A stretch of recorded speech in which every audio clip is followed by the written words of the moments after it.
अस्सलाम वालेकुम जी। अच्छा सच्ची गल तुहानूं दसां भी यह जिहड़ा मिठा है ना इहदे घर दा ही बंदा है उहदे तरफों सानूं पता चलिया कि आंदा कि यार ये अंदाज़ा ला लो कि अगर दलियां दे सिंग होंदे ना तो ये भैन पाड़ जिहड़ा है कुआरी आवा ये इहदे 12 सिंग होवे ना।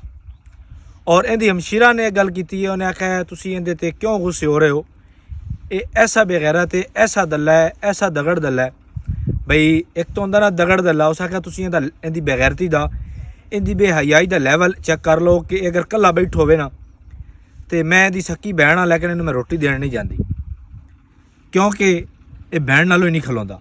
और दूसरी उन्हें गल की भी एक तो बंदा होंदा ना कि दगड़ दल्ले होंदे कि भैनां सिपलाई कर देन, उस आख्या ये जिहड़ा मेरा बिरा है ना ये सानू सिपलाई भी करदा ही और हथ नाल नप के पेंदा रहा।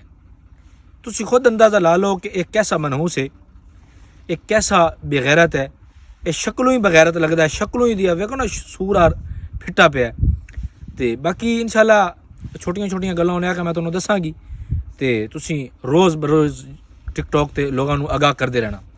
लिहाजा सारे दोस्तों मैं आगाह कर रहा कि इसनूं दरअसल जिवें आंदे ना कि चोर नूं पनाह देवण वाला भी चोर हुंदा है, इसनूं व्यूज़ लाइक या सबसक्राइब ना करो क्योंकि ये जदों इतना बेगैरती का लेवल यानी कि वो आंदी भी बिल्कुल मैं तुहानूं उन्हें तो आख्या भी मैं तुहानूं हलफ चाह देनी हाँ, हालांकि मेरा सक्का बिरा है तो ये मैनू सिपलाई भी करदा आई, तो फिर जेडे बंदे आंदे हैं मेरे नाल बुराई करन ये हथ नाल नप के पेंदा आई, ये इस लेवल का बेगैरत बंदा है।